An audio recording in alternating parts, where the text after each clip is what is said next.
চারটি আমলে কথা বলতে পারি। চারটি আমল আমরা অনেকেই গুরুত্ব দেই না, অথচ সে আমলগুলো আমাদের পুরো রমাদানকে সম্পূর্ণ সার্থক করে দিতে পারে, অর্থবহ করে দিতে পারে, রমজান সাকসেস করে দিতে পারে।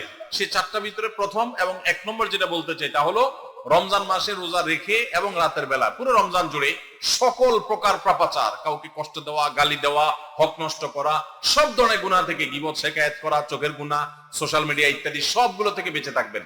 প্ল্যান করে যে কোনো মূল্যে প্রয়োজনে আমি আইডি ডিঅ্যাক্টিভ করে ফেলবো, অ্যাপ ডিলিট করে ফেলবো, তারপর সব ধরনের গুনাহ থেকে বেঁচে থাকবেন। এটা হলো রমজান সার্থক করার সবচেয়ে গুরুত্বপূর্ণ কাজ। 1। 2 নম্বর হলো রমজানে আমরা অনেকে কোরআন পড়ি কিন্তু কোরআন শোনাশুনি করি না। হাফেজরা করে অবশ্য। নবী করিম সাল্লাল্লাহু আলাইহি সাল্লাম রমজানে শোনাশুনি করতেন। এটা একটা হারিয়ে যাওয়া সুন্নাহ বলতে পারি। জিবরিলকে তিনি শোনাতেন, আবার জিবরিলের কাছ থেকে তিনি শুনতেন। এজন্য আপনি কোরআন পড়বেন, আপনার স্ত্রী শুনবে, আবার স্ত্রী পড়বে, আপনি শুনবেন। স্ত্রী বলে কোনো কথা নয়, এরকম একে অন্যের সাথে কোরআন শোনাশুনি করবেন। এটা একটা হারিয়ে যাওয়া আমল। 3 নম্বর হলো রমজানের শেষ 10 দিন ইতিকাফ করবেন। রমজানের শেষ 10 দিন ইতিকাফ এমন একটা আমল, রমজান রোজা ফরজ হওয়ার পর থেকে নিয়ে মৃত্যু পর্যন্ত নবী সাল্লাল্লাহু আলাইহি ওয়াসাল্লাম জীবনে কখনো ইতিকাফ ছাড়েন নাই। আমরা ম্যাক্সিমাম মানুষ জীবনে কখনো করি নাই। ইতিকাফ করা হলো আল্লাহর ঘরে এসে গাঁটটি বোসকানাই পড়ে যাও যে আল্লাহ ক্ষমা করা ছাড়া যাব না।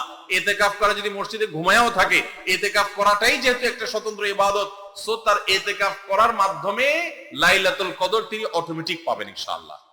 এই জন্য ইতিকাফের আমলটা আমাদের রমাদানকে সার্থক করে দিতে পারে, অথচ এটা হারিয়ে যাচ্ছে। আর 4 নম্বর এবং সর্বশেষ হলো রমজানের শেষ দশক হলো ইবাদতের দশক, আমলের দশক। আমরা প্রথম 2 দশকে যা পারি না পারি, শেষ দশক বেশি আমল করার চেষ্টা করব। অনেকে আমরা শহর থেকে গ্রামে যাওয়ার জন্য পরিকল্পনা করতে করতে 4-5 দিন চলে যায়। অনেকে কেনাকাটার জন্য 4-5 দিন ব্যয় করে ফেলি। ঈদের প্রস্তুতির জন্য আমাদের শেষের দিনগুলো নষ্ট হয়ে যায়। এগুলো না করে আল্লাহর ওয়াস্তে শেষ দশককে ইবাদতের জন্য রিজার্ভ করে ফেলি, গোটা ফ্যামিলি সহ ইবাদত বন্দেগী করি, রমজানটাকে আমরা উপভোগ করতে পারবো ইনশাআল্লাহ। এটা আমাদের জন্য তৃপ্তির রমাদান হবে। আল্লাহ আমাদেরকে তৌফিক দান করুন। তাহলে 4টি আমলের কথা বলেছি, সকল প্রকার গুনাহ থেকে বেঁচে থাকা, কোরআন শোনাশুনি করা, ইতিকাফ করা এবং রমজানের শেষ দশকে বিশেষভাবে ইবাদতের পরে যত্নশীল হওয়া, শেষ দশকে সকল ব্যস্ততা কমায় দেওয়া। এই 4টি জিনিস আমাদের রমাদানকে সার্থক করতে পারে ইনশাআল্লাহ।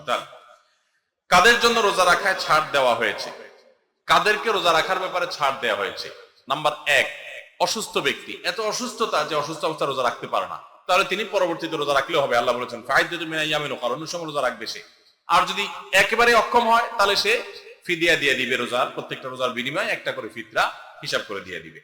আর যদি সুস্থ থাকে তাহলে সেক্ষেত্রে সফরে থাকলে তার জন্য রোজার ছাড় আছে।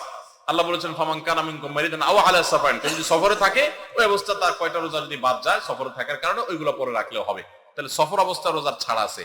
অসুস্থ অবস্থা রোজার ছাড়া, যদি অসুস্থতা সেই লেভেলের হয়, সামান্য একটু সর্দি কাশি হয়েছে আর ওই অজুহাতে রোজা রাখলে না, সেই সুযোগ কিন্তু নাই।